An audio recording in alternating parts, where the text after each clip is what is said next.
السلام علیکم۔ آج ایک بڑے ہی امپورٹنٹ ٹاپک کے ساتھ میں آپ کے پاس آیا ہوں، اور یہ ٹاپک ہے اکنامک ایشوز آف پاکستان۔ یہ ٹاپک پاکستان افیئرز اور کرنٹ افیئر کے حوالے سے بہت ہی زیادہ امپورٹنٹ ہے، اور CSS 2021 میں بہت ہی زیادہ ایکسپیکٹڈ ٹاپک ہے، تو اس پہ آج ہم پوری طرح ڈسکشن کریں گے۔ تو ڈسکشن سٹارٹ کرنے سے پہلے اگر آپ نے میرا چینل سبسکرائب نہیں کیا تو میرا چینل ضرور سبسکرائب کر لیں اور بیل آئیکن پہ کلک کیجئے گا تاکہ آپ کو میری ویڈیو بر وقت ملتی رہے۔ تو آئیے سٹارٹ کرتے ہیں کہ پاکستان کے اکنامک ایشوز کیا کیا ہیں، اور ان کے ریمیڈیز بھی میں آپ کو ساتھ میں سجیسٹ کروں گا کہ وہ کیا لینے چاہیے پاکستان کو۔ تو سب سے جو پہلا مسئلہ ہے پاکستان کا، وہ میں نے آلریڈی رائٹ ڈاؤن کر لیا ہے، وہ ڈی ویلیویشن آف روپی ہے۔ اب یہ ڈی ویلیویشن آف روپی کیا ہے کہ پاکستان کا جو پیسہ ہے، جو روپیہ ہے ہمارا، وہ کنٹینیوسلی ڈی ویلیویٹ کر رہا ہے، اس کی پرائز گرتی جا رہی ہے اگینسٹ ڈالر، ٹھیک ہے، جس کی وجہ سے پاکستان کے جو بہت زیادہ پاکستان کو لاس ہو رہا ہے۔ اگر ہم ڈالر کی روپی کی ڈیپریسیشن کی ہسٹری کو دیکھیں کہ کیسے کیسے روپی ڈی ویلیویٹ ہوا ہے، تو 2008 میں جو روپی کی ویلیو تھی اگینسٹ $1، ٹھیک ہے، روپی کی ویلیو اگینسٹ $1 جو تھی وہ کتنی تھی؟ 62 PKR، ٹھیک ہے، $1 62 کا تھا 2008 میں، جبکہ 2013 میں جو ہے $1 کتنے کا ہو گیا تھا؟ 84 PKR کا، ٹھیک ہے، آپ خود دیکھ لیں کتنا شفٹ ہے۔ اور اسی طرح 2014 میں، ٹھیک ہے، $1 کس کے برابر ہو گیا تھا؟ 100 PKR کے، ٹھیک ہے، ایک سال میں کافی زیادہ شفٹ ہوا۔ اور اس طرح صرف 2000 صرف ایک منتھ میں، مئی 2018 میں $1 کے ادھر شفٹ ہو گیا 127 PKR، صرف ایک منتھ میں، ٹھیک ہے، مئی کے مہینے میں۔ اور کرنٹلی جو ڈالر ہے وہ آپ کہہ سکتے ہیں کہ میرے خیال سے $1 جو ہے وہ 158 پہ ہے، ٹھیک ہے۔ تو آپ دیکھ لیں کہ کنٹینیوسلی ود ایئرز ہماری جو کرنسی ہے وہ ڈی ویلیویٹ کر رہی ہے، اور اس ڈی ویلیویشن کے بہت زیادہ پاکستان کو نقصانات ہو رہے ہیں۔ پاکستان کو جو ہے انفلیشن آ رہی ہے، ٹھیک ہے، کنٹینیوسلی پاکستان کے اوپر مہنگائی ہو رہی ہے، جو نارمل جو جنرل کموڈیٹیز ہیں ان میں انفلیشن آ رہی ہے۔ اس کی وجہ سے پاکستان کے جو قرضے ہیں، جو ڈیپٹس ہیں، وہ کیونکہ ڈالرز میں دیے جاتے ہیں، تو اگر $1 میں $1 بھی بڑھتا ہے تو وہ قرضے اسی طرح سے انکریز کر جاتے ہیں۔ تو اس ڈی ویلیویشن روپی کی وجہ سے انفلیشن بھی ہو رہی ہے، پاکستان کے ڈیپٹ سروسنگ میں بھی انکریز آ رہا ہے۔ تو یہ تو سب سے پہلی ہو گئی ڈی ویلیویشن آف روپی۔ اگر اب ہم اس کو جو ہے کاؤنٹر کس طرح کر سکتے ہیں؟ کاؤنٹر اس طرح سے کر سکتے ہیں کہ ہم اپنی ایکسپورٹس کو انکریز کر دیں، ٹھیک ہے، ایکسپورٹس کو انکریز کر دیں، تو پھر بھی ہم اس کو سٹاپ کر سکتے ہیں، سٹاپ تو نہیں، ایٹ لیسٹ کم کر سکتے ہیں تھوڑا سا ڈی ویلیویشن آف روپی کو۔ اور یہ تو ہو گیا ڈی ویلیویشن آف روپی کے حوالے سے۔ دوسرا مسئلہ پاکستان کا کیا ہے؟ وہ ہے بجٹ ڈیفیسٹ، ٹھیک ہے، یہ پاکستان کا بہت بڑا ایک مسئلہ ہے، بجٹ ڈیفیسٹ۔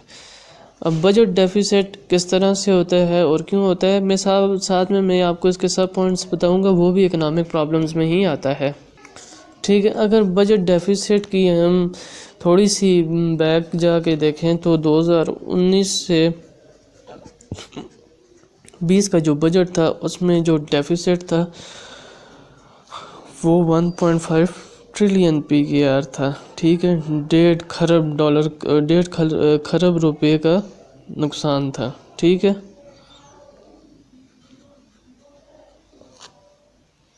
ٹھیک ہے، سمجھ آ گئی آپ کو؟ 1.5 ٹریلین PKR کا۔ دین اس سے آتے ہیں پریزنٹ جو بجٹ ہے 2021 والا، تو اس میں کیا ہے، اس میں جو ہمارا بجٹ ڈیفیسٹ ہے جو ابھی کرنٹلی چل رہا ہے وہ 1.9 ٹریلین PKR ہے، ٹھیک ہے۔ تو کس طرح ہمارا بجٹ ڈیفیسٹ جو ہے کنٹینیوسلی، اس سے بیک جائیں تو اس سے انکریز ہوتا جاتا ہے اور ابھی تک جو ہے سب سے زیادہ بجٹ ڈیفیسٹ ہوا ہے. اور اس کی ریزن جو ہے میں آپ کو بتاتا ہوں وہ کیا ہے. اس کی پہلی ریزن جو ہے ہماری کلیکشن کم ہے. ٹھیک ہے، لیس کلیکشن اینڈ مور ایکسپینڈیچرز ہیں. یہ بھی اکنامک پرابلم میں آتا ہے. ٹھیک ہے، مور ایکسپینڈیچرز ہیں کہ ہماری جو ہے اسپینڈنگ بہت زیادہ ہے اور ہماری کلیکشن اس حساب سے بہت زیادہ کم ہے. اب جو مین کلیکشن ہوتی ہے وہ کہاں سے ہوتی ہے؟ ٹیکسز کے ذریعے سے ہوتی ہے. لیکن ہم نے دیکھا کہ پاکستان کے اندر ٹیکسز والا سسٹم جو ہے بہت ہی کم ہے. ٹھیک ہے، تو وہ لیکن جو ہمارا کلیکشن کا سسٹم ہے وہ بڑا کم ہے.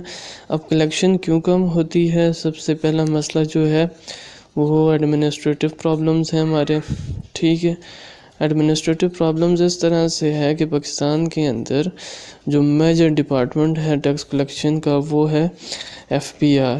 تو FPR جس نے ڈٹرمن کرنی ہوتی ہے کسی بھی چیز کی ایگزیکٹ ورتھ کو، تو وہ ایگزیکٹ ورتھ اس کی ڈٹرمن نہیں کرتی. فار ایگزامپل جس طرح سے عاصم باجوہ ہے، اس کی کار 2 کروڑ کی تھی لیکن اس نے جو ورتھ ہے وہ اس کی 33 جو ہے لیکس ڈکلیئر کی ہوئی تھی ایسٹس میں. تو وہ FPR کا ایک کام ہوتا ہے، تو وہ ورتھ کو ڈٹرمن کرتی ہے. لیکن اس ایڈمنسٹریٹو پرابلم یعنی کرپشن ہوتی ہے تو وہ جو ہے ایگزیکٹ ورتھ ڈٹرمن نہیں کرتی. اسی طرح سے جو پروونشل ڈپارٹمنٹ ہے ایکسائز اینڈ ٹیکسیشن، وہ بھی جو ہے اس کا کام ہے صوبے کے اندر جو ہے ڈٹرمن کرنا کہ جو ٹیکس کموڈیٹیز ہیں اور ان کی ورتھ ڈٹرمن کرنا، تو وہ بھی اس طرح سے صحیح طرح سے نہیں کر رہی. دوسرا ہمارا پرابلمز کیا ہے؟ اسی کلیکشن ہماری کم کیوں ہو رہی ہے؟ پہلا تو مسئلہ یہ ہے کہ ہم ٹیکسز کم کر رہے ہیں. اور ٹیکسز میں ہم کیوں کم کر رہے ہیں؟ کیونکہ ہمارا ایڈمنسٹریٹو پرابلم ہے. ایڈمنسٹریٹو پرابلم میں FPR اور ایکسائز جو ہیں وہ اپنا کام صحیح طرح سے نہیں کر رہے. دوسری بات یہ ہے کہ مینول سسٹم ہے ہمارا. ٹھیک ہے، مینول سسٹم یہ ہے کہ ہاتھ سے کام، مطلب فائلیں آتی ہیں، فائلیں لکھی جاتی ہیں، فائلوں کو اس طرح سے چیک کیا جاتا ہے جس کی وجہ سے بہت ٹائم کنزیومنگ بھی ہوتی ہے اور انڈیویجول کے پاس کافی زیادہ پاورز ہوتی ہیں کہ وہ فائل کو توڑ موڑ سکتا ہے. تو اس طرح اگر ہم اس کو سائنٹیفک کر لیں، ٹھیک ہے، کمپیوٹرائز کر لیں، تو کمپیوٹرائز کرنے کی وجہ سے یہ کام کافی فاسٹ ہو سکتا ہے. ٹھیک ہے، ابھی ساتھ میں تیسرا مسئلہ یہ ہے کہ ہم ٹیکس ایگزیمشن دیتے ہیں. اب ٹیکس ایگزیمشن جو ہے، ایگزیمشن ہر پوری ورلڈ میں دی جاتی ہے لیکن پاکستان میں اس ٹیکس ایگزیمشنز کو نیگیٹیولی یوٹیلائز کیا جاتا ہے. اب نیگیٹیولی کس طرح سے یوٹیلائز کیا جاتا ہے کہ لیجسلیچر میں جو ٹیکس ایگزیمشن کے لیے کام کر رہے ہوتے ہیں، انہی کی جو انڈسٹریز ہوتی ہیں انہی کے لیے ٹیکس ایگزیمشن جو ہے وہ بیسیکلی لانچ کی جاتی ہیں. کیونکہ ہمارے اندر جو لیجسلیچر ہے وہی بڑے بڑے انڈسٹریلسٹ ہیں. تو جب ٹیکس ایگزیمشن دی جاتی ہے تو سب سے بڑا ایڈوانٹیج وہ خود لیتے ہیں. ٹھیک ہے، تو یہ جو ہے ہمارے فردر سب سے پہلا مسئلہ میں نے آپ کو ڈی ویلیویشن بتایا جس کی وجہ سے انفلیشن بھی ہوتی ہے اور ڈیپٹ میں بھی اضافہ ہوتا ہے. پھر بجٹ ڈیفیسٹ میں نے آپ کو بتایا. بجٹ ڈیفیسٹ میں نے آپ کو پھر فردر اس کے پرابلمز بتائے ہیں کہ اس میں کلیکشن ہماری کم ہے اور ایکسپینڈیچر زیادہ ہیں. پھر میں نے آپ کو فردر اس میں بتایا کہ کلیکشن کیوں کم ہے، کیونکہ ہمارے ٹیکسز بڑے کم کلیکشن ہوتے ہیں. اور ٹیکسز کیوں کم کلیکٹ ہوتے ہیں اس میں نے آپ کو فردر اکنامک پرابلم بتائے کہ ہمارے ایڈمنسٹریٹو پرابلم بھی ہیں، ہمارے مینول ورک بھی ہے، ٹیکس ایگزیمشن بھی ہے. ٹھیک ہے، تو یہ ہمارے پرابلمز ہو گئے اس طرف سے. فردر آگے تیسری بات پہ چلتے ہیں.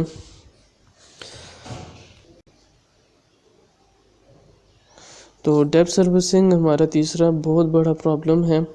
ٹھیک ہے، تو ڈیپ سروسنگ یہ ہے کہ جو ہم نے قرضے لیے ہوئے ہیں ان کو ہم نے واپس کرنا ہوتا ہے، ان کی قسط دینی پڑتی ہے ہر سال. تو فیڈرل گورنمنٹ کلیم کرتی ہے کہ اس کی جو اکانومی ہے اس کا میجر جو اس کا شیئر ہے فیڈرل کا، اس کا زیادہ پورشن جو ہے وہ ڈیپ سروسنگ میں جا رہا ہے. 2017 سے 18 کے درمیان جو ہے فیڈرل گورنمنٹ نے 3.8 ٹریلین PKR جو ہے وہ ڈیپ سروسنگ میں لگائے ہیں. 3.8 ٹریلین PKR جو کہ بہت ہی زیادہ ہیں۔ اور پچھلے کچھ ٹائم میں جو حکومت کے یہ 2 سال کمپلیٹ ہوئے ہیں کرنٹ گورنمنٹ کے، تو اس نے جو ہے 9 ٹریلین PKR کی کلیکشن کی تھی ٹوٹل، ٹھیک ہے، جس میں سے 5 ٹریلین PKR جو ہے وہ اس کے قرضوں میں ہی، ڈیٹ سروسنگ میں ہی چلا گیا ہے۔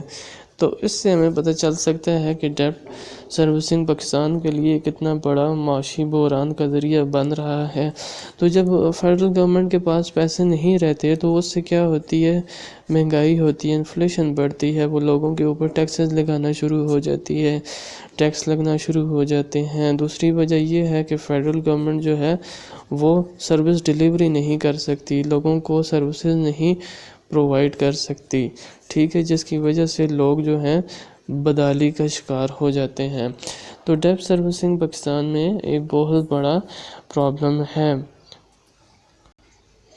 تیسرا جو ہے وہ فارن ڈائریکٹ انویسٹمنٹ ہے، FDI جس کو ہم کہتے ہیں۔ اب فارن ڈائریکٹ انویسٹمنٹ میں کیا ہوتا ہے، باہر سے انویسٹر آتا ہے اور وہ اپنا پیسہ لگاتا ہے، لیکن ہم دیکھ رہے ہیں کہ کافی ٹائم سے پاکستان جو ہے وہ FATF کی گرے لسٹ میں ہے، ٹھیک ہے، جس کی وجہ سے جو بھی فورن انویسٹر ہوتا ہے وہ پاکستان میں پیسہ لگانے کے لیے تیار نہیں ہوتا۔ مور اوور جو ہے گورنمنٹ کی کچھ پالیسیز جو ہیں وہ جب شروع میں آئے تو انہوں نے بہت زیادہ ٹیکسیشن کر دی FDI جو فارن انویسٹر ہیں ان کے ایسٹس وغیرہ پہ، اور اس طرح سے جو ہے ان پہ کافی زیادہ چیک اینڈ بیلنس رکھنا شروع کر دی، جس کی وجہ سے فارن ڈائریکٹ انویسٹمنٹ آنا بند ہو گئی ہے۔ تو جس کنٹری میں فارن ڈائریکٹ انویسٹمنٹ آنا بند ہو جائے تو آٹومیٹیکلی وہاں پر جابز اپرچونیٹیز بھی نہیں ہوتی، وہاں پر ٹیکس کلیکشن بھی بہت زیادہ کم ہونا شروع ہو جاتی ہے، اور کنٹری میں جو ہے ڈیولپمنٹل کام بھی سٹاپ ہو جاتا ہے، کیونکہ جب فارن انویسٹر آتا ہے تو وہ کچھ انڈسٹری لگاتا ہے، کوئی کام کرتا ہے، جس سے وہ لوکل لوگوں کو جابس پرووائڈ بھی کرتا ہے، اور پھر اس کے اوپر حکومت کو ٹیکس بھی دیتا ہے۔ لیکن پاکستان کے اندر جو ہے ایک بہت بڑا مسئلہ جو FATF کی وجہ سے چل رہا ہے وہ یہ ہے کہ فارن ڈائریکٹ انویسٹمنٹ جو ہے پاکستان کے اندر کنٹینیوسلی رکی ہوئی ہے کافی ٹائم سے، اور جب سے پریزنٹ گورنمنٹ آئی ہے تو اس کی وجہ سے کچھ زیادہ ہی سٹاپ ہو گئی ہے اس کی، کیونکہ پالیسیز کچھ اس طرح سے رہی ہے جس کی وجہ سے یہ کافی فارن ڈائریکٹ انویسٹمنٹ جو ہے وہ سلو ہو چکی ہے۔ تو ابھی ہم نے کیا کرنا ہے، ریمیڈیز کی طرف آنے سے پہلے میں آپ کو جو ہے انڈائریکٹ کنٹرول آف روپی کا بتا دیتا ہوں، ٹھیک ہے۔ ابھی اس طرح سے ہو رہا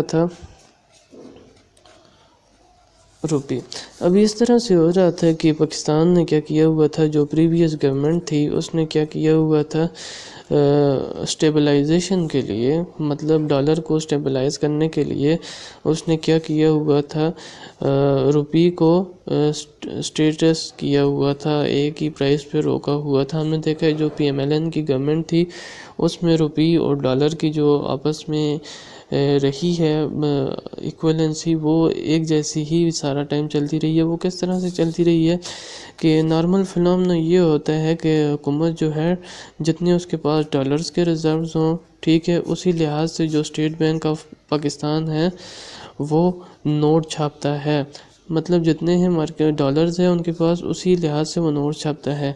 لیکن پاکستان کے اندر لاسٹ ٹائم سے، پچھلے کافی ٹائم سے ڈالر کے جو ریزروز تھے وہ کم ہوتے گئے ہیں، لیکن ابھی SPP کو تو نوٹ چھاپنے ہیں ہر سال پاپولیشن کے حساب سے، کیونکہ لوگوں کی ڈیمانڈ ہے اس لحاظ سے، لیکن اس کے پاس ڈالرز کے ریزرو نہیں ہیں۔ تو ان ڈالرز کے ریزرو کو پورا کرنے کے لیے SBP کیا کرتا تھا، وہ کیا کرتے ہیں، پاکستان لون لیتا رہا ہے، ٹھیک ہے۔ لون لینے کی وجہ سے وہ لون کے ریزرو مارکیٹ میں اسی طرح سے لون ایشو کرتا رہا، وہ ڈالر ایشو کرتا رہا ہے لون لے کے مارکیٹ میں، جس کی وجہ سے روپے کی قیمت بیلنس رہی ہے۔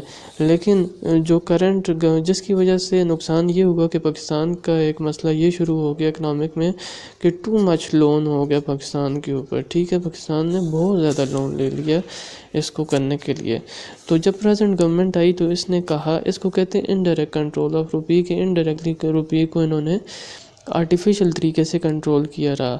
تو جب پریزنٹ گورنمنٹ آئی تو اس نے یہ ڈیسائیڈ کیا کہ یہ روپی کو کنٹرول نہیں کرے گی بلکہ فلوٹ کرے گی. مطلب جس طرح سے روپی کی پرائس ڈٹرمن ہوگی مارکیٹ میں اسی طرح سے وہ اس کو چلائے گی اور روپی خود ڈالر کو کمپیٹ کرے گا. لیکن جب اس نے فلوٹنگ اکانومی کی طرف قدم رکھا تو روپی جو ہے فیل ہو گیا ٹوٹلی. ٹھیک ہے، روپی فیل ڈالر کو کمپیٹ کرنے میں، جس کی وجہ سے نقصان یہ ہوا کہ ڈالر کی پرائس جو ہے وہ کنٹینیوسلی انکریز کرنا شروع ہو گئی.